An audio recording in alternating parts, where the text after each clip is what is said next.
seja a paz de nosso Senhor Jesus, seja na tua vida. Em teu vivo hoje, que diz o Espírito de Deus nessa tarde, será pregado a palavra do nosso Senhor, pois não há mais tempo para farra, não há tempo mais para perdição. O Evangelho tem que ser anunciado mais do que nunca, sem perca de tempo, sem perca de tempo. A nossa política só pode ser mudada pelo Evangelho. O nosso país, o mundo, só pode ser mudado pelo único Senhor, aquele qual nunca se corrompeu com esse mundo, e através de Jesus. Por isso, é tempo de se pregar Evangelho. Não importa qual meio que você tem evangélico, você que me ouve agora, se pelas redes sociais, se pelo WhatsApp, não importa qual meio que você vai usar, divulgue a palavra, anuncie o Evangelho. Foi por esse Evangelho que mudou várias vidas, através da palavra de Deus. Saulo de Tarso, um matador, se transforma agora em perseguido por amor a Cristo. Por esse Evangelho muitos morreram, mas também hoje estão na glória com Cristo. Então, essa palavra é poderosa, ao ponto que Paulo, apóstolo Paulo, ele descreve: eu não me envergonho do Evangelho, pois o Evangelho é o poder de Deus para a salvação daquele que crê. Então o Evangelho, ele é poderoso, a palavra de Deus é poderosa para transformar vidas. Um versículo sequer transforma uma alma, tira ela do pó, tira ela da perdição. E eu quero trazer esta mensagem maravilhosa, a qual me tirou da vida perdida, a qual vivi por muitos anos. Bom, se encontra no livro de Mateus, no livro de Mateus, capítulo de número 9, número 7, a partir do versículo 21. Nem todo que me diz Senhor, Senhor, entrará no reino dos céus, mas aquele que faz a vontade de meu Pai, que está nos céus. Muitos me dirão naquele dia: Senhor, Senhor, não profetizamos nós em teu nome? Em teu nome não expulsamos os demônios, em teu nome não fizemos muitas maravilhas? Então aqui está uma mensagem muito clara, a qual Jesus ele profere essas palavras maravilhosas que saíram da boca de nosso Senhor Jesus. Ele está dizendo: olha, nem todo aquele que diz Senhor, Senhor, nem todos que me confessam Senhor, nem todos que diz que eu sou seu Senhor, herdará o reino dos céus, mas somente aqueles que fazem a minha vontade. Ou seja, eu acredito que Jesus salva, eu creio que Ele é Deus, eu creio que Jesus ressuscitou, mas isso não é o suficiente. Somente tem poder esta palavra quando você carrega ela sobre si. E o que é isso? Quando você começa a andar conforme o que está escrito. Então a obediência à palavra de Deus nos leva, é um caminho que nos leva para a Nova Jerusalém. E por isso Jesus falou: nem todos os que estão dizendo Senhor, Senhor, nem todos herdarão o reino dos céus. É o que vamos ouvir. Olha, eu bebo a minha cervejinha de final de semana, eu tenho uma Bíblia pequena, vou uma vez na semana na igreja, eu bebo a minha, mas não faço mal para ninguém. Então, em vão você está aclamando esse Senhor, pois Ele não pode te salvar se você não deixar o mal, se você não abandonar suas práticas erradas. Esse Senhor, mesmo querendo te salvar, Ele não faz isso, porque primeiro você tem que compreender uma coisa. Primeiro você tem que compreender que existe um caminho para te levar embora daqui, para te levar para a Nova Jerusalém. Esse caminho é apertado e você tem que deixar de fora as bagagens que se chama pecado. Então, Jesus vai dizer um pouco mais à frente no Evangelho de Mateus: o caminho é estreito, o que conduz à salvação, e largo é o caminho que conduz à perdição. Então aqui à direita, minha direita, à direita de Cristo, está um caminho apertado, na qual está escrito: deixe de fora as suas bagagens e entre, deixe a cachaça de fora, renuncie à mentira, conserta a tua vida para que você entre. Contrapartida está uma porta larga, espaçosa à esquerda, que está escrito: venham pecadores, se divirtam, venham, pode vir todos os bêbados, todos os adúlteros. Esse é o caminho da esquerda. é o caminho largo, a qual Jesus fala que conduz a alma à perdição e à ruína. A ruína é o lago de fogo, na verdade é o Hades considerado como inferno. É esse caminho, o fim, para quem vive na perdição, para quem vive uma vida sem Deus. Nós precisamos de Deus mais do que nunca. Essa geração precisa de Deus mais do que nunca. São muitos homens que estão sendo enganados pela sua própria religião e até mesmo por si mesmo, porque simplesmente acredita que ter uma religião o leva a estar com Deus, porque acredita que simplesmente por ser uma pessoa que então frequenta uma denominação, segue o catecismo da Igreja Católica, acredita que ele tem um lugar reservado por isso. Mas não é assim não é assim dessa forma. Seria muito fácil, seria fácil demais simplesmente eu apresentar para Deus uma religião e falar: tá aqui, Senhor, fui fiel à minha religião. Mas não é a nossa religião que nos leva a Deus, não é a sua religião que traz fidelidade para com Deus, porque Jesus, quando desce na terra, quando ele vem então para reinar entre nós, e ele é rejeitado pelos homens, morrendo naquela cruz e consumando a nossa salvação. Ele não deixou a religião católica, não foi a religião evangélica. A maioria vai dizer que Jesus foi fundador da religião católica através de Pedro. Jesus não deixou, não fundou a religião católica. Sabe o que Jesus fez? Lá em João 14, versículo 6, Jesus ele diz: eu sou o caminho, a verdade também, a vida. Ninguém vai ao Deus Pai senão através de mim. Era o que Jesus estava falando. Na verdade era: olha, o caminho está aberto para que vocês salvem suas almas. Então é o caminho que nós vamos seguir que vai nos destinar ou para os céus ou para o inferno. É a tua decisão, é a tua escolha, se você escolher a Cristo ou se você escolher ao mundo. O mundo te leva à perdição, sim.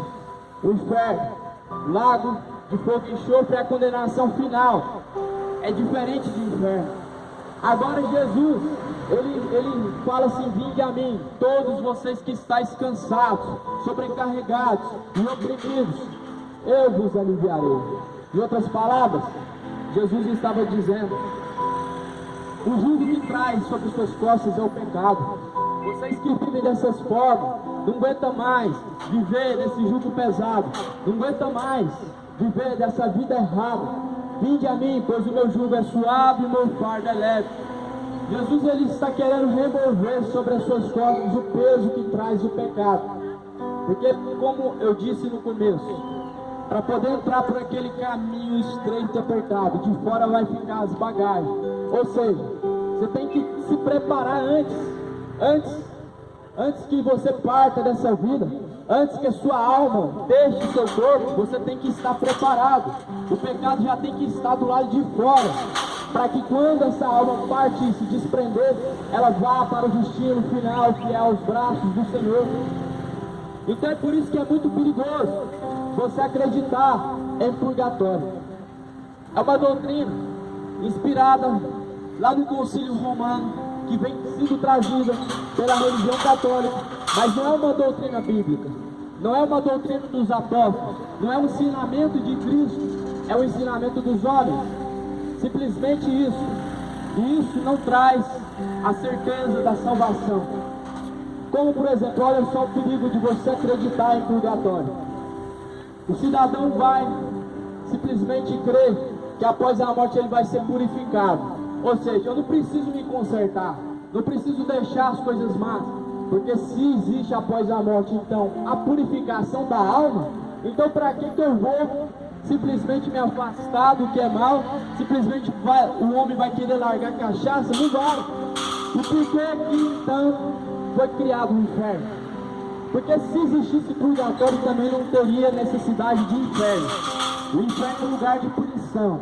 Purgatório é uma chance na qual todos acreditam que haverá esperança. Deixa eu te explicar melhor. Se Deus criou o inferno para, então, a condenação de todos que rejeitam a Cristo, e criou os céus para receber aqueles que confessaram a Cristo e seguiram os seus caminhos. Então, para que existe o purgatório e onde existe isso na Bíblia? Nós vemos na parábola do rico e Lázaro que isso não passa de fábula, porque segundo essa doutrina, o purgatório fica entre o seio de Abraão e entre o Hades, o inferno. Mas na parábola do rico e Lázaro está dizendo que entre os céus, entre o inferno, existe um abismo profundo, nos quais os que estão de lá não passam para cá, e os de cá também não conseguem se passar para o outro lado. Então você tem que compreender, conforme as escrituras sagradas nos diz, é dois destinos. É dois destinos. Por isso você tem que examinar bem as escrituras, a palavra de Deus, para não ficar perdido no meio do caminho, porque aqui está simplesmente o caminho para te levar até a Deus. Foi por isso que Deus se preocupou, então, que fosse escrito a Bíblia Sagrada. A Bíblia Sagrada é como um manual. Na verdade, a Bíblia é o manual para a salvação daqueles que creem. Todos que andam segundo esta palavra está sendo instruído por Deus. É como se eu tivesse um produto em minhas mãos e eu não soubesse usar ele, mas mesmo assim eu ainda tenho um manual. Porém, com o manual fechado, você nunca vai descobrir como então utilizar tal produto. O ser humano é esse produto, a qual já nasce com esse manual. O manual chamado Bíblia Sagrada, que vai te instruir acerca do caminho que te leva até a Deus. E é por isso que Jesus falou: examinar as escrituras, pois elas testificam de mim. Continuando no versículo 23, está escrito assim: então lhes direi abertamente: nunca vos conheci, apartai-vos de mim, vós que praticais a iniquidade. Todo aquele, pois, que escuta estas minhas palavras e as pratica, assemelhá-lo-ei ao homem prudente que edificou a sua casa sobre a rocha. E desceu a chuva, correram rios, assopraram ventos, combateram aquela casa, e não caiu. Não caiu porque estava edificada sobre a rocha. E aquele que ouve estas minhas palavras e as não cumpre, compará-lo-ei ao homem insensato, que edificou a sua casa sobre a areia.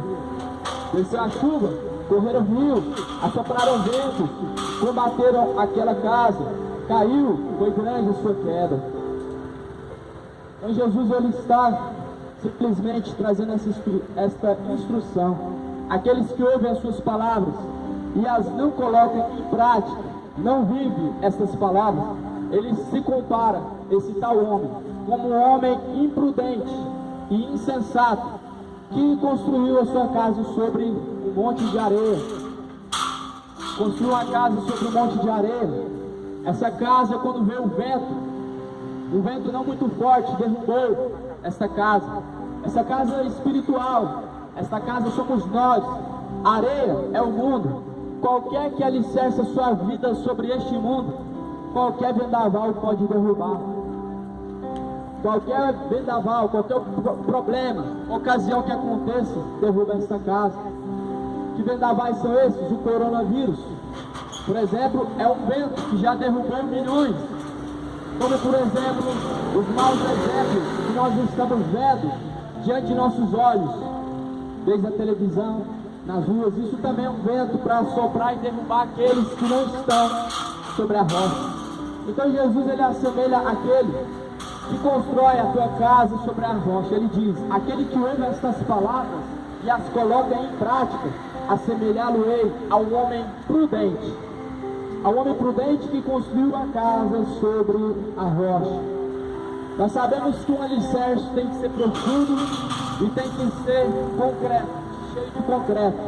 Uma casa sobre a rocha nunca vai balançar para lado nenhum.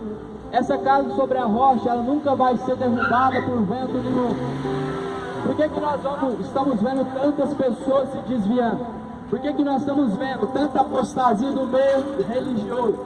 Tanto no meio religioso, como também em todas as religiões, religião católica, religião evangélica. Nós estamos vendo muitas pessoas dentro dessas congregações, mais ainda sem conhecer a Cristo. Por quê? Porque não construiu a casa sobre a rocha, ouviu a palavra e não a colocou em prática. Não adianta nada você ouvir essa palavra e simplesmente seguir em frente, não colocando em prática. Está escrito assim em Tiago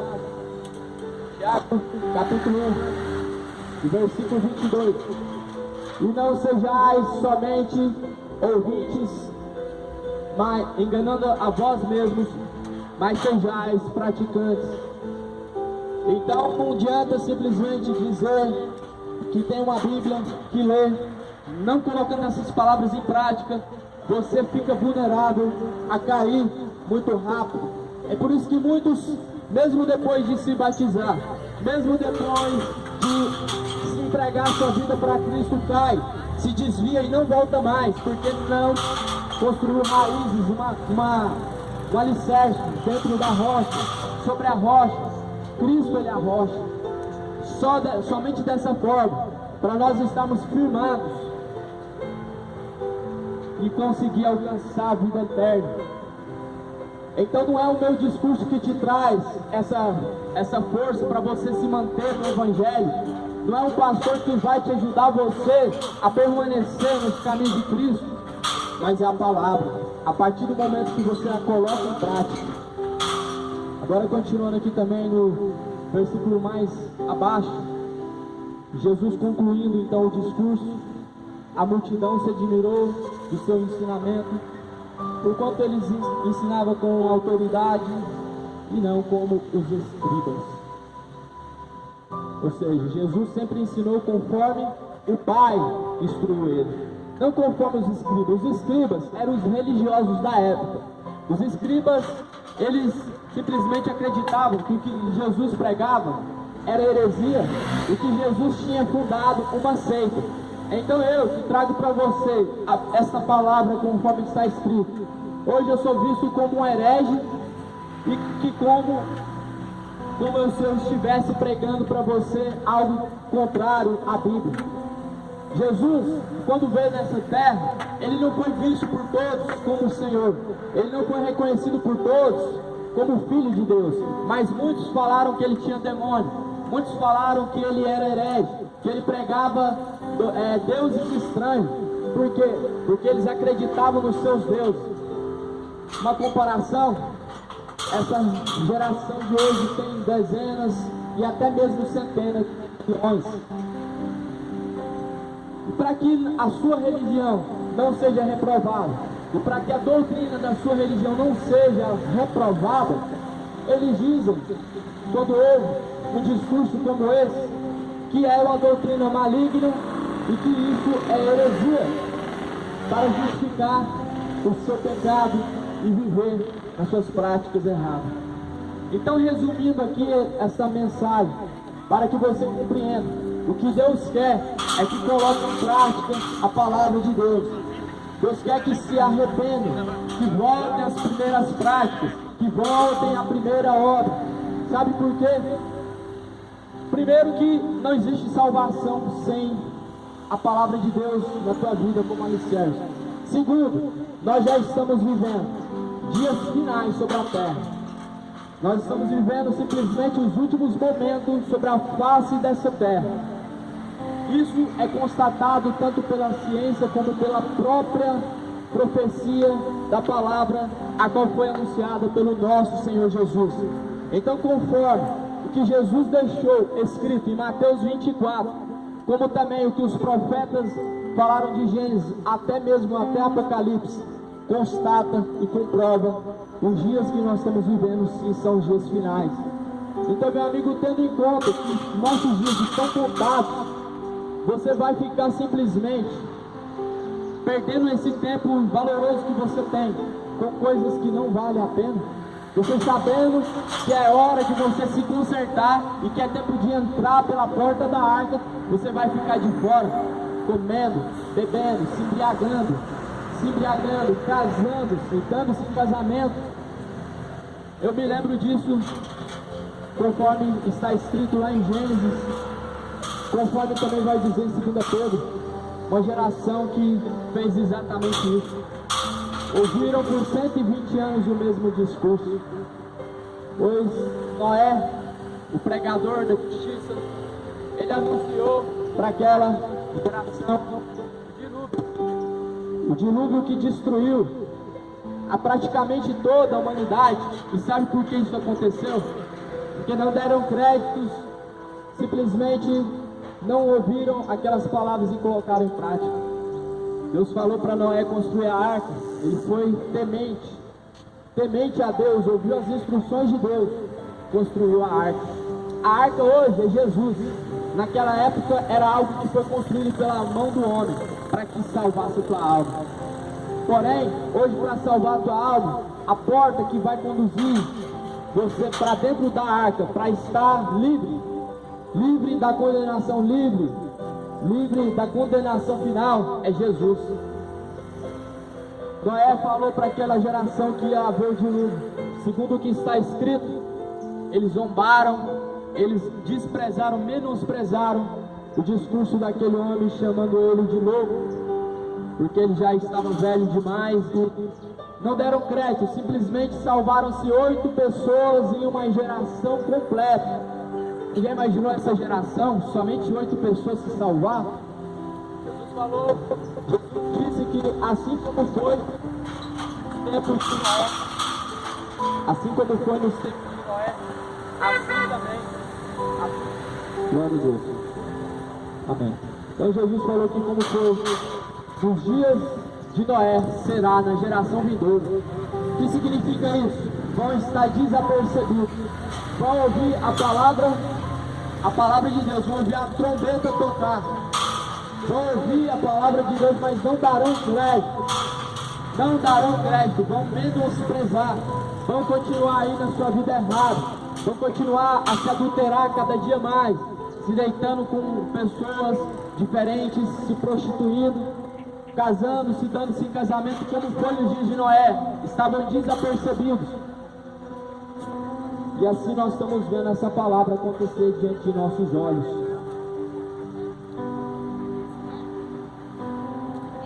Quero ler alguns versículos aqui, para o vosso entendimento, conforme está escrito em Mateus também, capítulo 6 de Mateus,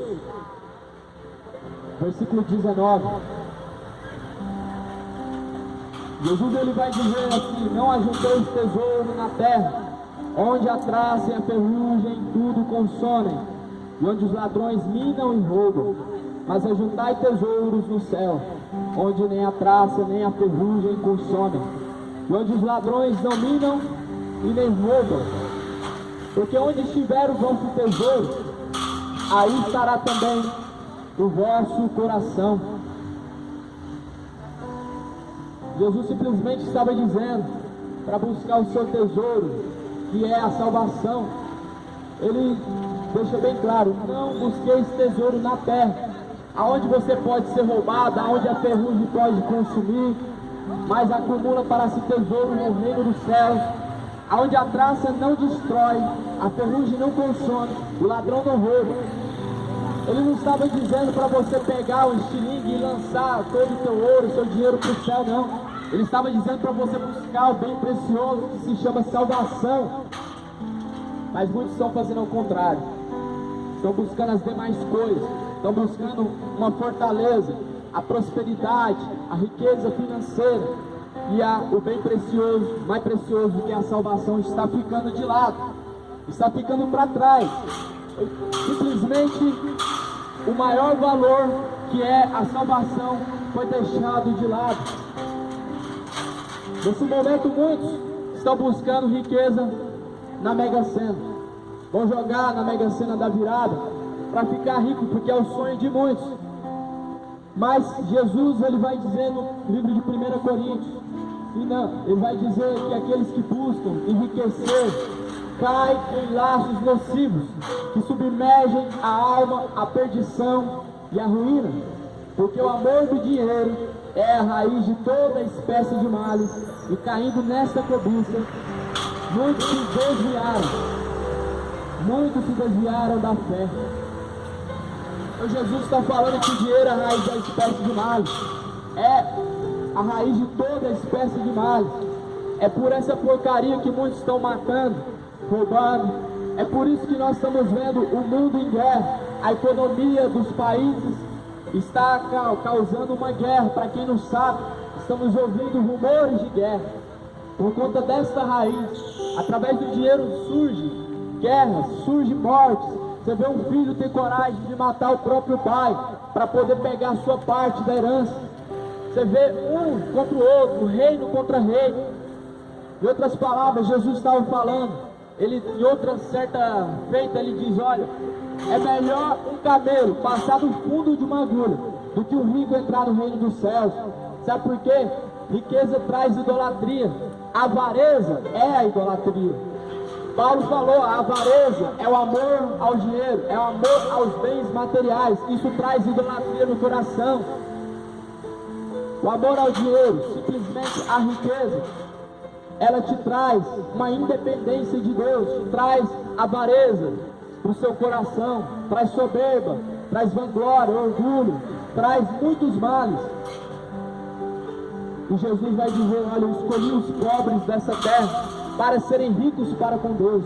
Eu escolhi aqueles que são os menores na terra para ser os maiores no céu. E Jesus também vai dizer: acomodai-vos com as coisas simples e humildes. Acomodai-vos com as coisas simples e humildes, não ambicionando coisas altas, coisas excessivas, porque nós não precisamos disso. Jesus fala em Mateus capítulo 6, versículo 25.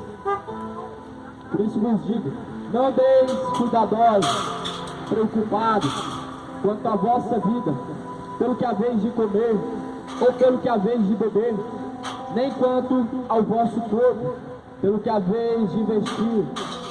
Não é a vida mais do que o mantimento, e o corpo mais do que o vestido. Olhai para as aves do céu, que nem semeiam, nem cegam, nem ajuntam em celeiros, e vosso Pai Celestial as alimenta. Não tendes vós muito valor do que elas?